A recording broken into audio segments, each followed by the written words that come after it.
Halo semuanya, perkenalkan nama aku Anastasia Lesati Putri Yuwono dengan NPM 24032010093, Teknik Industri.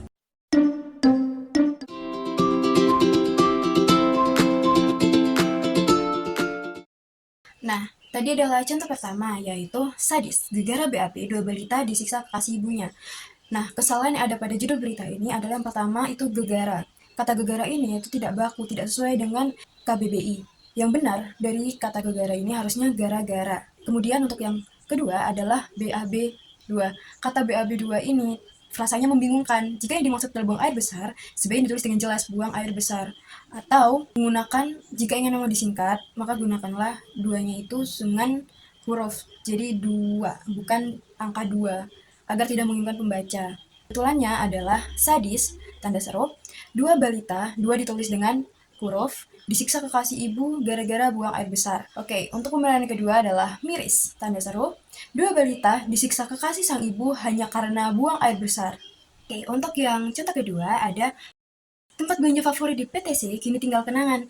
Hypermart Pakuan Mall tutup pada 14 April 2025 setelah 22 tahun menemani. Oke, jadi frasa tutup pada lebih efektif ketika ditulis tutup 14 April 2025. Kalimat ini dirasa kurang efektif karena terlalu menggunakan banyak kata. Bisa dipersingkat seperti tutup 14 April 2025, Hypermart PTC kini tinggal kenangan usai 22 tahun menemani. Oke, untuk contoh yang ketiga adalah kata-kata ini saya temukan di salah satu warung kopi di dekat UPN. Nah, yang perlu dibenarkan adalah penggunaan tanda bacanya. Di sini ada kata dilarang. Seharusnya kata dilarang ini diikuti oleh tanda baca tanda seru.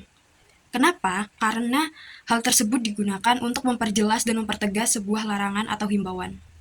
Oke, kita masuk di contoh yang keempat. Jadi di gambar ini ada dua kesalahan, yakni kata di spasi kunci dan di luar.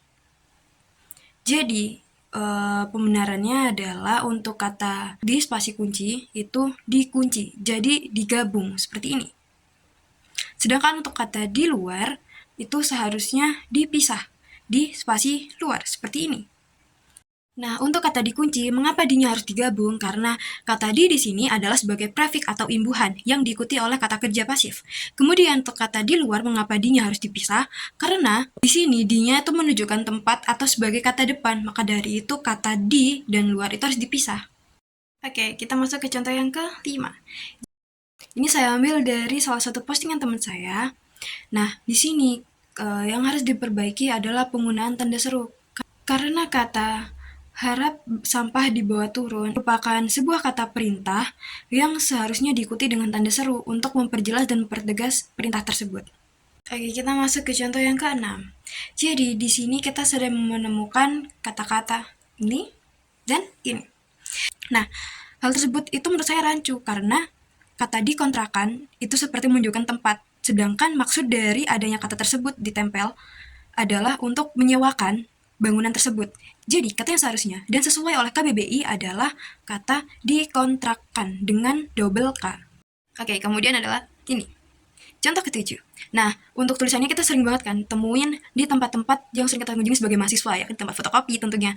Nah, untuk penulisan fotokopi sendiri yang benar adalah ini, bukan ini. Kenapa? Karena fotokopi sendiri merupakan kata serapan dari bahasa Inggris fotokopi. Nah, untuk penulisan yang tepat dan sesuai dengan EYD KBBI adalah fotokopi. Nah, untuk contoh yang terakhir atau contoh ke-8 adalah ini. Kata-kata ini saya temukan saat perjalanan pulang.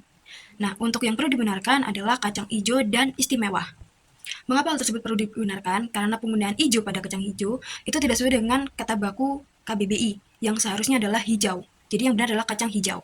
Kemudian untuk yang istimewa seharusnya adalah istimewa tanpa H. Hal tersebut dinilai baku pada KBBI.